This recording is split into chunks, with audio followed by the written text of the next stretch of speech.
In chapter 4, we're discussing questioning and open communication. So there's two types of questions that we're going to ask in counseling: open questions and closed questions. Open-ended questions begin with what, how, why, could. Closed questions begin with who, when, where, is, are, or do. So when you open questions, you begin a session, open new topics, and pinpoint and clarify details and identify specifics. Right? You want to assist with the client in situations and parts of the assessment so they can have a clear understanding. But when you open those questions, keep our clients talking so we can gather more information. Closed questions. So you want to focus the session, reveal specific details, close down client talk, and increase therapist control. This is more closing out sessions or closing out content or whatnot, giving them what they can give us specific detail or whatnot. It's not going to be as informational as the open-ended questions. So when you begin the session, right, you want to be comfortable relationships, verbal clients, and open questions facilitate free discussion. For instance, what would you like to talk about today? Could you tell me what prompted you to see me? How have things been since the last time we talked together? Non-talkative clients require more of a less direct approach, right?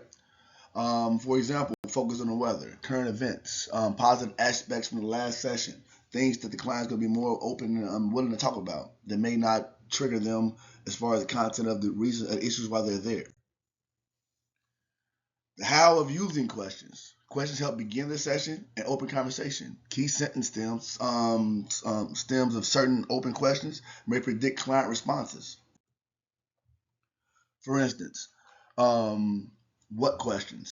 What is the client's personal history? What is the client's problem? What is happening? What are specific details of the story?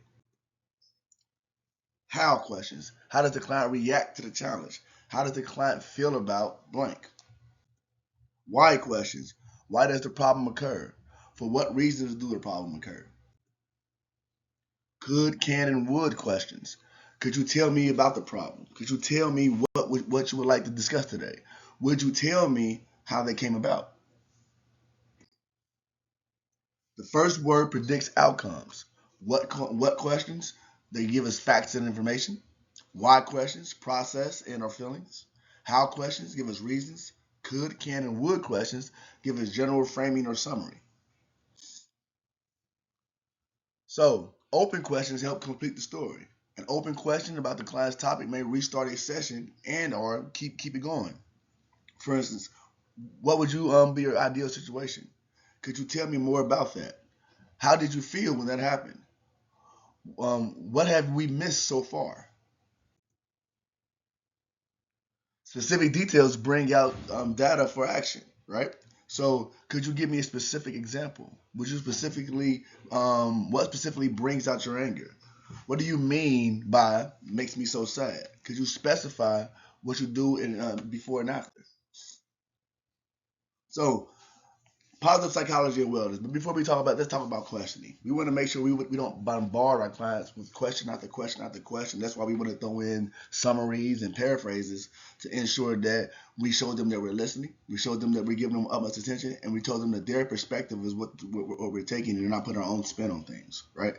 And then we can continue with questions and whatnot. But those things help make sure the client knows we're listening and help the client not to feel bombarded with questions, right? Now, when we talk about positive psychology and wellness, we want to spend time on focused on the client's strengths and their stories, right? Stories presented in the helping session are often negative and full of serious challenges. Carl Rogers found that client-centered counseling was always able to find something positive in the client. He considered positive regard as respect for the client essential for future growth. John Gottman discussed at least 5 positive comments to balance negativity. So we want to spend time in sessions focusing on client strengths and their positives, right? And again, this is all supported by neuroscience. Negative emotions and feelings are located primarily in the amygdala, right? That's deep in the brain. That's in the limbic region of your brain. Positive emotions are located in many areas, but the nucleus accumbens sends out signals to the prefrontal cortex, enabling them to focus on the positive. Now, some potential issues we may have, right? So concerns about questions. We want to honor cultural differences.